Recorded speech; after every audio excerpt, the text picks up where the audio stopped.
Hello and welcome back, friends. We're making a video about the return of the 13, which is, in my opinion, the best overall plot, the overall quest for Skullport. I'm going to read to you the material.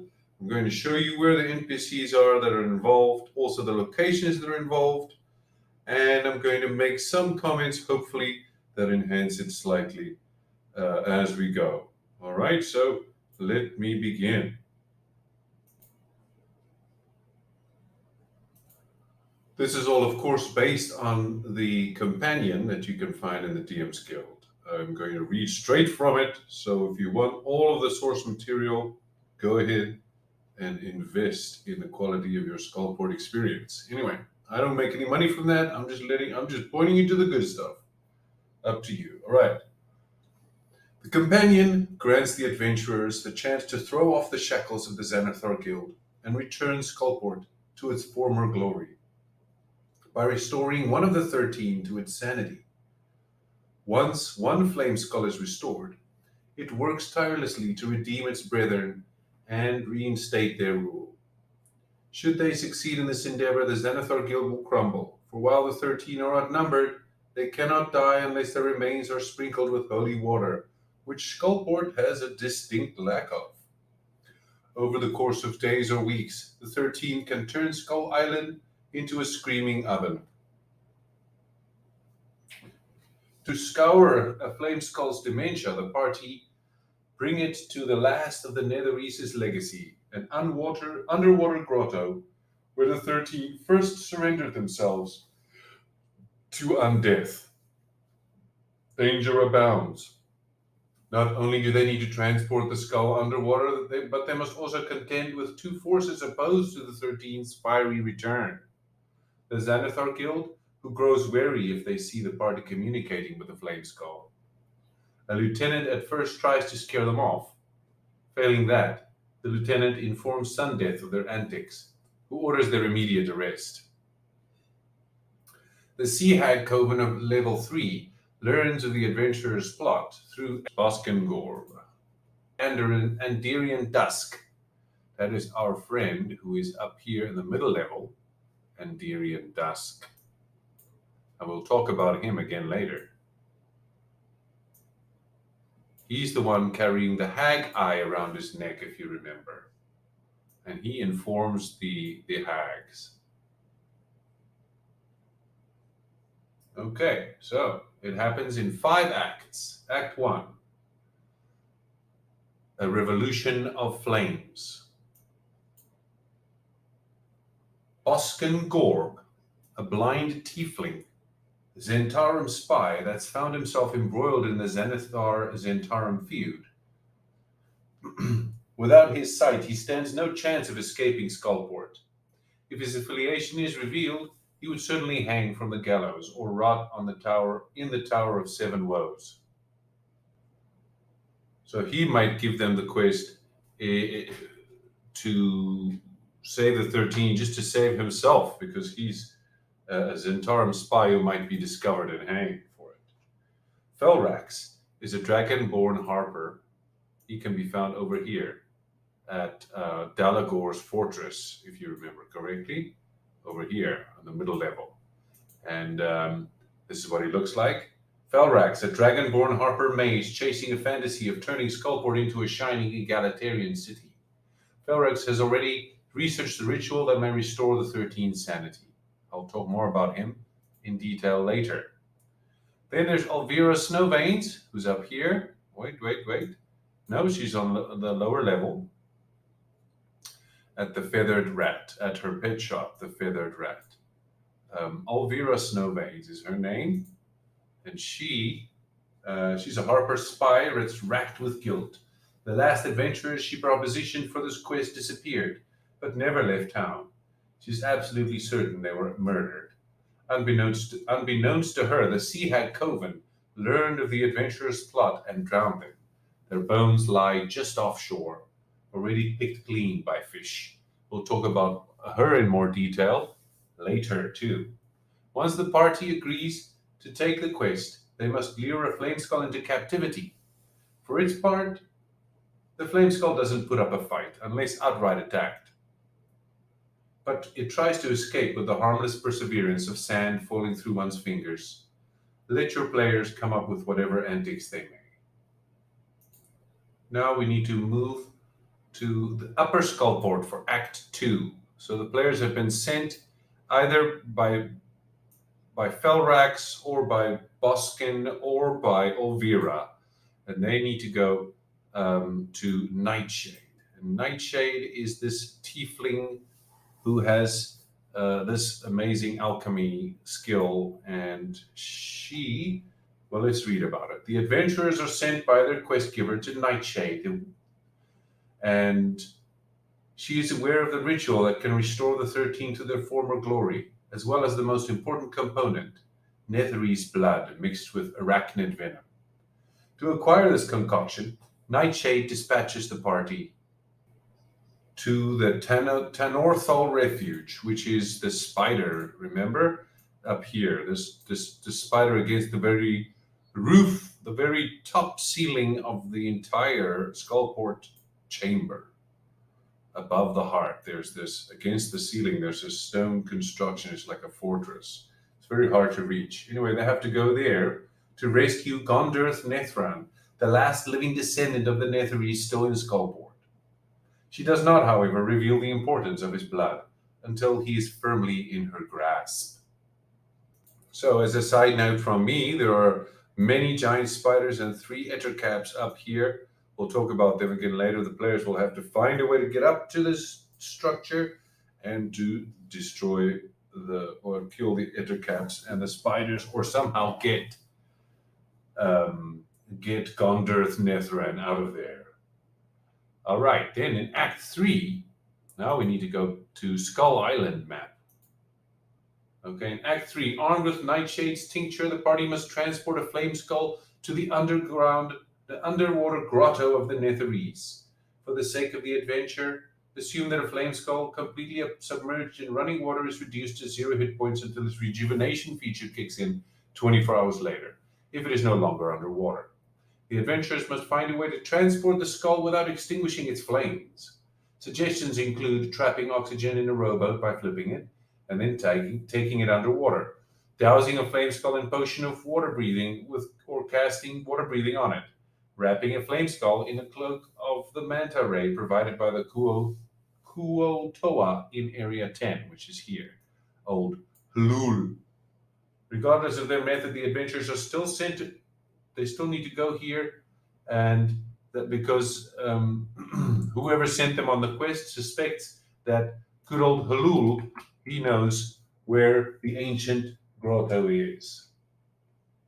Okay, and then once the adventurers enter the grotto of the Netherese, read the following. So I made this on the map layer, on the dynamic lighting layer. I just made this grotto on this just quickly, and I'm just going to let my player. I've got a little viewer here to light it up for myself, and so you can place the monsters as need be. You surface from the cold depths and behold a black sky adorned with stars, gemstones, measureless in both beauty and number. The cavern is alight with blue and white flames emitted by floating torches.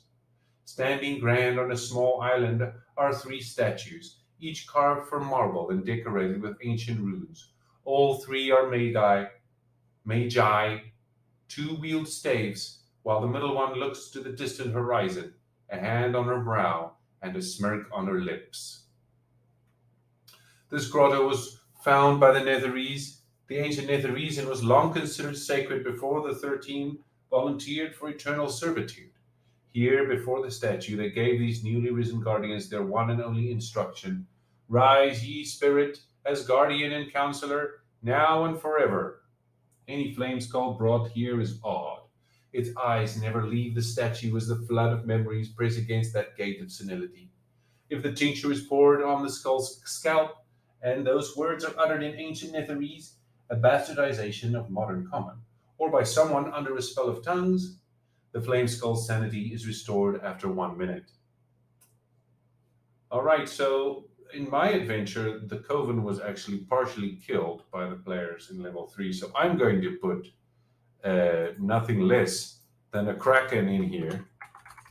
And I'm going to say that it's a guardian of the of this grotto, and it's going to take 3 rounds for the. This is a nasty little thing. I don't like this the graphics very much for this one. Okay, it's going to fight the players for 3 rounds, and they just have to survive. And then the skull will turn around and say, "Hey, these are my, what are you doing, Guardian? You work for me." And then the Guardian will calm down. All right, and then let's say they manage to survive long enough, and then part 5 is return to Skullport. Once restored, the Flameskull cackles and hovers to the cavern's ceiling, taking a small tunnel that can only fit a tiny-sized creature. The light of its emerald flame soon disappears, and its cackling fades away as it floats higher and higher. When the party returns to Skullport, which most likely will be from here, they might come back out of the out of underwater and then make their way to here. So I'm guessing they might encounter a large group of Xanathar here as they're re-entering Skullport. The force consists of 6 Duergar, 4 human thugs, 2 bugbears, and a human veteran. And on the 3rd round, Sundeth himself, a half-ogre champion, arrives on his wyvern mount. Sundeth is this lovely fellow. Let's have a quick look at him again. Sundeth, oh, there he is. Sundeth on his wyvern called Venom.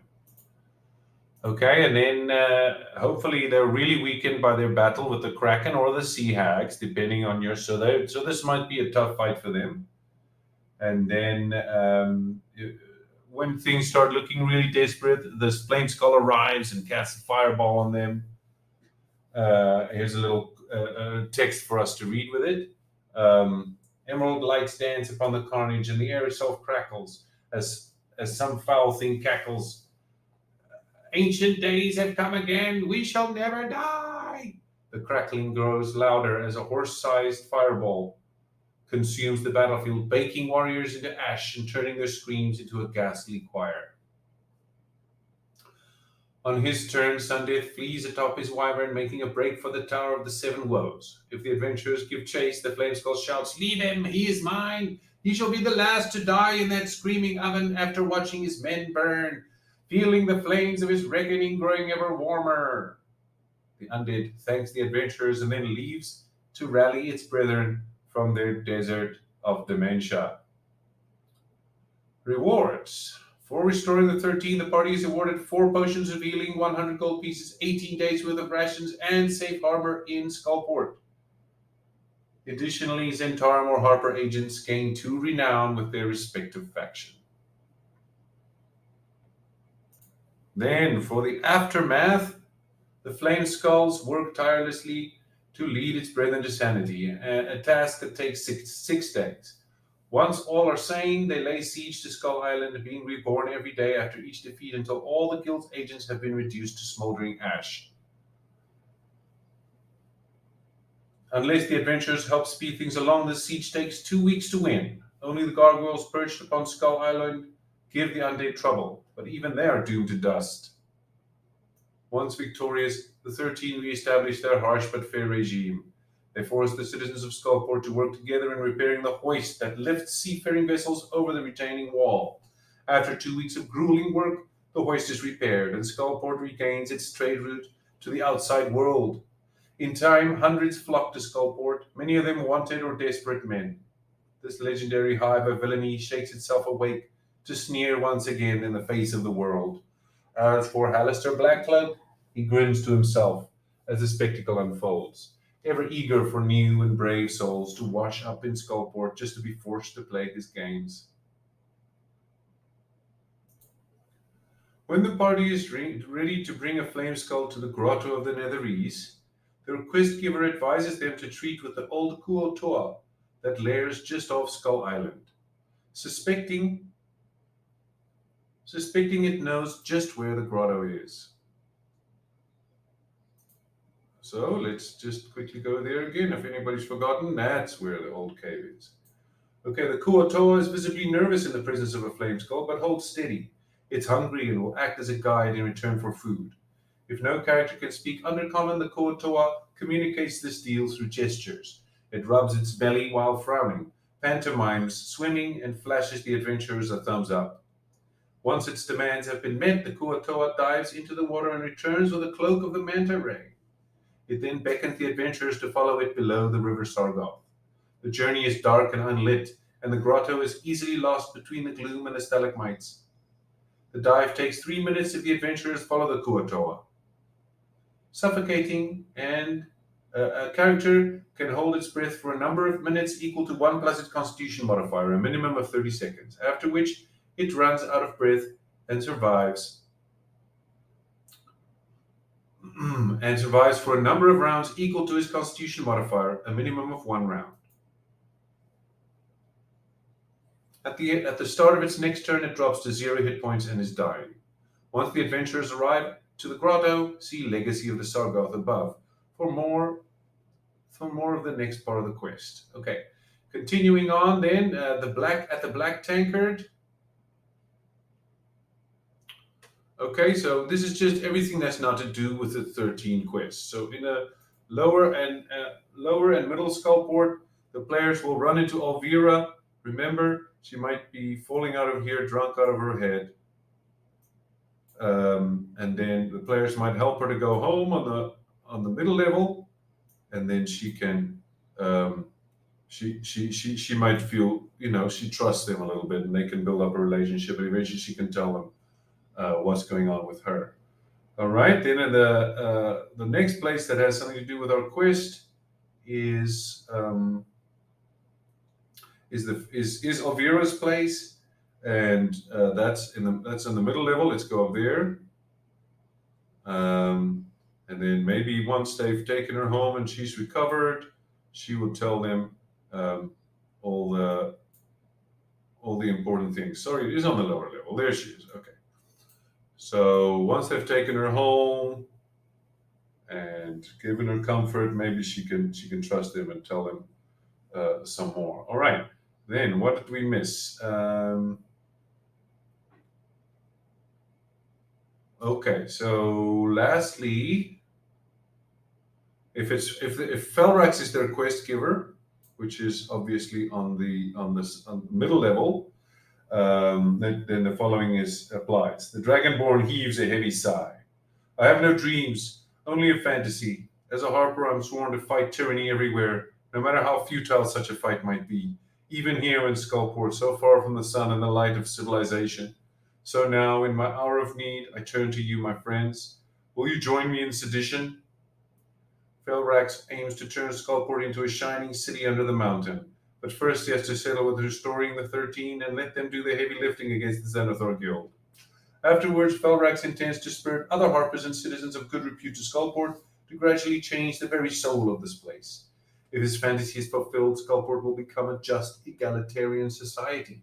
He is, however, aware that such goals are a long shot at best.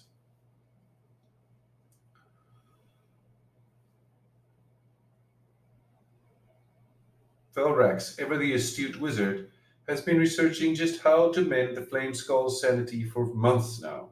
He now needs a tincture that, when poured on a Flameskull, humbled in the sanctum they first swore their oath, will cure it of its dementia. Only Nightshade would know how to brew such a concoction. He promptly sends the party to treat with the tiefling. The ritual Felrax describes to the party involves taking a Flameskull to the last shard of the Sargoth enclave, a place that to these undead would be akin to an altar. Once there, the Flameskull must behold the legacy of the Netherese and hear the words that bore it into undeath so long ago. Rise, ye spirit, as guardian and counselor, now and forever. In the ancient Netherese tongue. It sounds cheesy, Felrax says, but trust me, it'll work. It has to. Should Felrax be unable to accompany adventurers, he gives them a spell scroll of tongues so they can speak in the ancient Netherese tongue. Don't forget that. He gives them a spell scroll of tongues. And also, the Kuo-toa gives them a cloak of the manta ray. So they need these 2 items to do the quest. Okay, and let's see, did we miss anything else? Okay, Nightshade's Caress. Nightshade is instrumental. Let's go to Upper Skullport. Nightshade is instrumental in restoring the 13th sanity. When the party comes to her for knowledge, there she is. Read the following. You seek to restore the 13th rule. But how can they ever be whole again if their purpose lies forgotten? There are means, of course, means that are less savory than what the world world above would prefer. But I have my ways. I've always had my ways, and they are charted in blood. You've no doubt seen the spider carved from stone that towers over Skullport. It was carved by the Drow House, Tanor Thal, and now teams of the Arachnids. For this ritual I require the blood of a victim not yet dead, cloudy with spider venom. Go forth and go fast, for those beasts have little patience. Nightshade sends the party to the Tanorthal refuge, which is over here, by the way. And once they return with Gondirth Nethran or his blood, the last living descendant of the Netherese line, Nightshade reveals the importance of the man's heritage. If Gondirth died, she smiles at the news, delighting at the erasure of his bloodline. If he lives, she insists that he be left in her care until the poison has been bled from his veins. After Nightshade has the blood, it takes her 4 hours to brew the tincture. Afterwards, read the following. The crone hands you a stopped tincture. Her rotted breath assails you like the winds of a thunderstorm as she says, to restore the 13, you must remind the Flameskulls of their purpose, of their creators. But the Netherese Magi are all dead, their kin reduced to bone and dust, all but one, and his blood is now yours to use. All right, and then lastly, the Tanor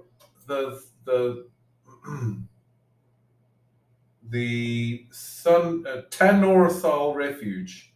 Nightshade sends the adventurers here to gather the necessary ingredient for the ritual tincture.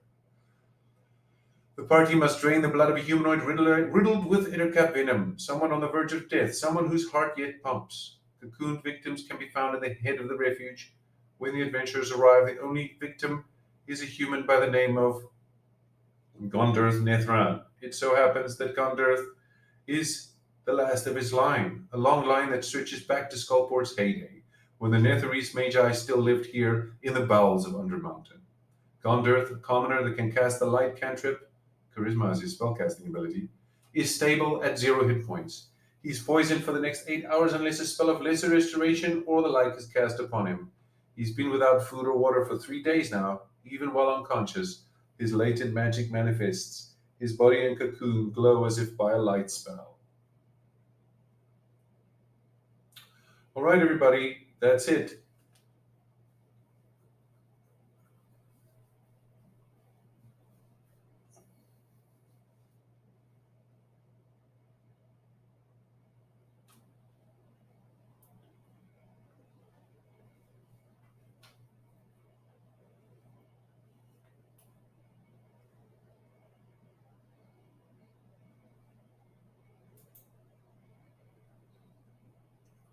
Okay, so it's worth mentioning that I changed a couple of things. For example, I changed Nightshade to, because I like her rivalry with her sister Valerian from the Shadows of Skullport. And yes, you're going to have to make you can use this from the Roll20. You can use this thing can be picked up, this black spider, and can be put to the side here. Let me just do that quickly and show you how I do that. So you just make a copy, Control C, Control V, boom. Now you can just make a map and put some giant spiders in there, put some caps in there, let the players fight it out with them, and then go back to Nightshade and get the tincture, and then go down, go to Hulul, and the rest is history. All right, guys, I hope you found that useful. Please like, share, and subscribe. Thank you so much for listening and watching. Okay, take care. Bye bye.